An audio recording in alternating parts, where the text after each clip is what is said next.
Wake up. Fear is one of the most powerful emotions capable of triggering a wide range of responses. When terror strikes, people often find themselves engaging in actions that they would otherwise find unreasonable. So let's delve into 8 of the most irrational things people accept to do when they are terrified. Cults are organizations that often have a charismatic leader who promises extraordinary benefits, such as salvation, enlightenment, or security, in exchange for absolute loyalty and obedience.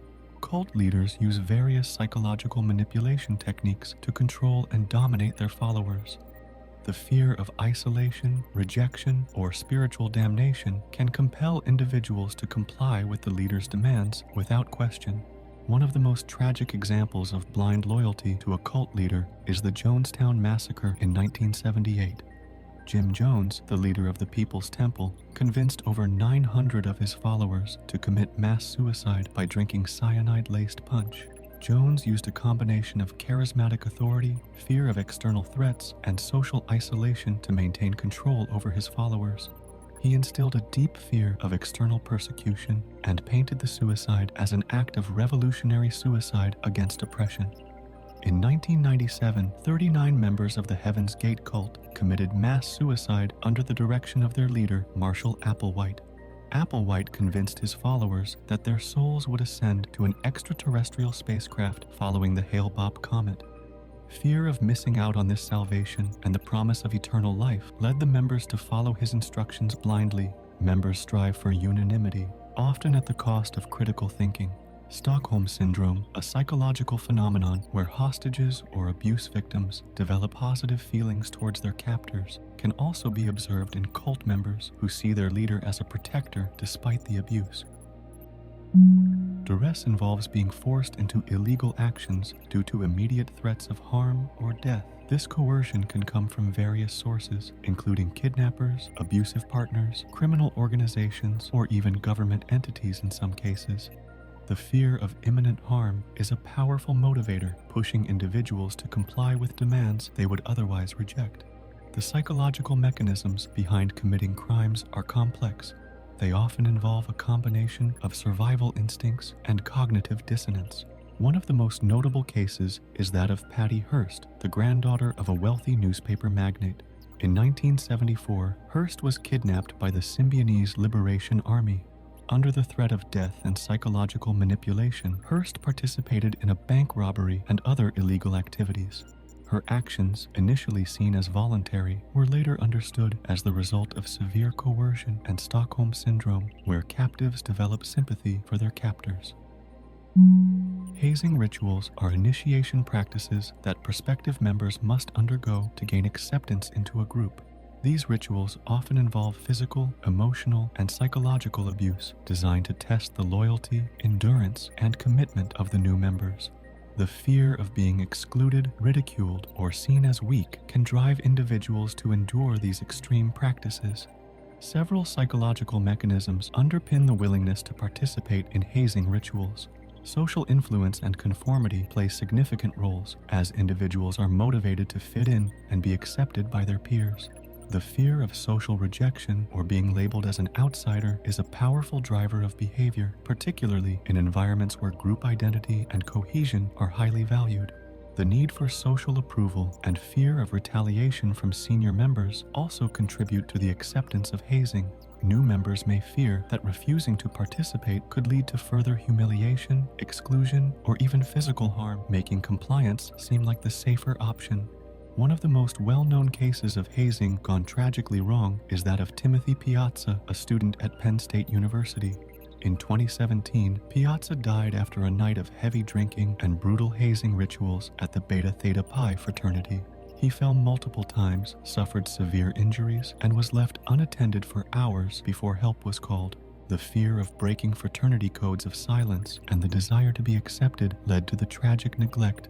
Hazing is not confined to college campuses. In military settings, recruits often undergo extreme hazing rituals as part of their initiation.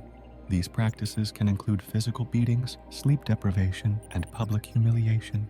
The fear of being perceived as weak or unfit for military life drives recruits to endure these grueling practices. The tragic deaths of military personnel during hazing rituals highlight the severe consequences of such practices. Military organizations are built on a foundation of discipline, hierarchy, and obedience. However, this culture of obedience can become problematic when orders are unethical or illegal. The fear of punishment, ostracism, or being labeled a traitor can compel soldiers to comply with commands that go against their moral principles. The military's emphasis on uniformity and collective identity can lead soldiers to see themselves as part of a larger entity, reducing their individual accountability. Fear of reprisal is another powerful motivator. Soldiers may fear court-martial, imprisonment, or other severe punishments for disobeying orders. Additionally, the fear of being ostracized by their comrades, who may see disobedience as cowardice or betrayal, can pressure soldiers into compliance. One of the most notorious examples of soldiers following unethical orders is the My Lai massacre during the Vietnam War. In 1968, American soldiers, under the command of Lieutenant William Calley, killed unarmed Vietnamese civilians, including women, children, and the elderly. The soldiers were following orders to clear the village, which was suspected of harboring Viet Cong fighters. Fear of disobeying orders, combined with a dehumanizing view of the enemy, led to this horrific war crime. In 2003, reports surfaced of U.S. military personnel abusing detainees at Abu Ghraib prison in Iraq. The abuses included physical and sexual assault, torture, and humiliation. Many of the involved soldiers claimed they were following orders from higher-ups to soften up detainees for interrogation. The fear of repercussions for not following orders, combined with the high-stress environment of the prison, contributed to these unethical actions. Panic buying is characterized by a sudden increase in consumer demand for certain products, often triggered by a crisis or the anticipation of a crisis. This behavior is driven by the fear of scarcity, where individuals believe that essential items will become unavailable, leading them to stockpile goods. This fear is often exacerbated by social influence and herd mentality, where seeing others stockpiling can create a sense of urgency and panic, leading more people to do the same. Another factor is loss aversion, a concept from behavioral economics that suggests people fear losses more than they value gains. The prospect of not having essential supplies during a crisis feels like a significant loss, driving people to stockpile as a preventive measure. One of the most recent and globally impactful examples of panic buying occurred during the early stages of the COVID-19 pandemic. Fear of lockdowns and prolonged quarantine periods led to widespread panic buying of toilet paper, hand sanitizers, and non-perishable foods. The sudden surge in demand resulted in empty shelves, increased prices, and rationing of essential items. Images of empty store shelves and long lines at supermarkets became common worldwide, illustrating the extent of the panic. In the United Kingdom, the uncertainty surrounding Brexit drove people to stockpile goods. This behavior was particularly pronounced during key moments in the Brexit negotiations, as the potential for a no-deal exit from the European Union seemed more likely. Extremist ideologies are rigid, dogmatic beliefs that often advocate for radical change, violence, or the exclusion of certain groups. When individuals face existential threats, social instability, or personal crises, they are more likely to seek out simple, definitive explanations and solutions, which extremist ideologies often provide.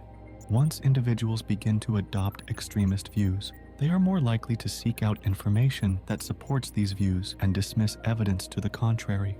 This selective exposure reinforces their radical beliefs and isolates them from moderating influences. The rise of ISIS in the early 2010 provides a stark example of how fear and instability can drive individuals to embrace extremist ideologies. Many recruits came from regions affected by war, economic hardship, and political oppression. The fear of continued violence, loss of identity, and lack of purpose drove many to join ISIS, which promised power, purpose, and a sense of belonging. In the United States and Europe, economic instability and cultural changes have fueled the rise of white supremacist and nationalist groups. Fear of losing social and economic status, coupled with a perceived threat from immigration and multiculturalism, has led individuals to adopt extremist ideologies that advocate for racial purity and xenophobia. The Charlottesville rally in 2017 highlighted how fear and resentment can mobilize individuals to embrace and act on radical beliefs. Human experimentation involves the use of human subjects to conduct research and experiments, often to test new medical treatments or psychological theories. Ethical standards mandate informed consent, voluntary participation, and the right to withdraw without penalty. These standards are not always upheld, particularly in situations where fear or coercion is involved. Those suffering from terminal illnesses or severe medical conditions might consent to experimental treatments out of a desperate hope for recovery despite the risks involved. Authority and obedience play significant roles as well. The pressure to comply with medical or governmental authorities, combined with the belief that these figures have their best interests in mind, can lead individuals to consent to experiments they would otherwise refuse. One of the most infamous examples of unethical human experimentation is the syphilis study conducted between 1932 and 1972 by the U.S. Public Health Service. The study involved 600 African American men who were misled into believing they were receiving free medical care. In reality, treatment was withheld to study the progression of the disease. The participants, driven by the fear of losing access to medical care and unaware of the true nature of the study, were exploited for decades. During World War II, Nazi doctors conducted horrific experiments on concentration camp prisoners. These experiments ranged from testing the limits of human endurance to the effects of chemical weapons. The victims were subjected to these experiments under extreme duress, fearing immediate death or severe punishment if they refused. The trade-off between personal freedoms and security involves relinquishing certain individual rights or privileges in exchange for measures perceived to enhance safety and protection.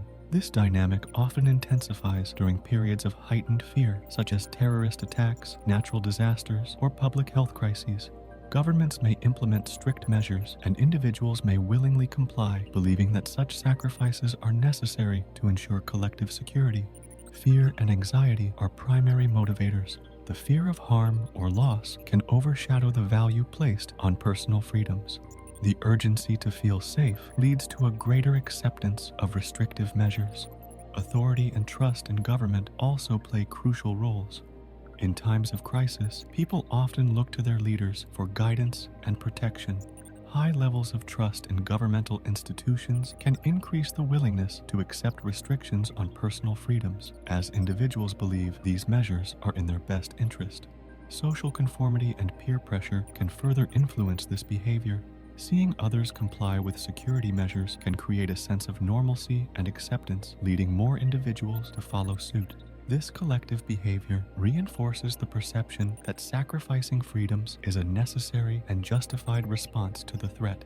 The terrorist attacks on September 11, 2001, led to a significant increase in security measures in the United States and around the world.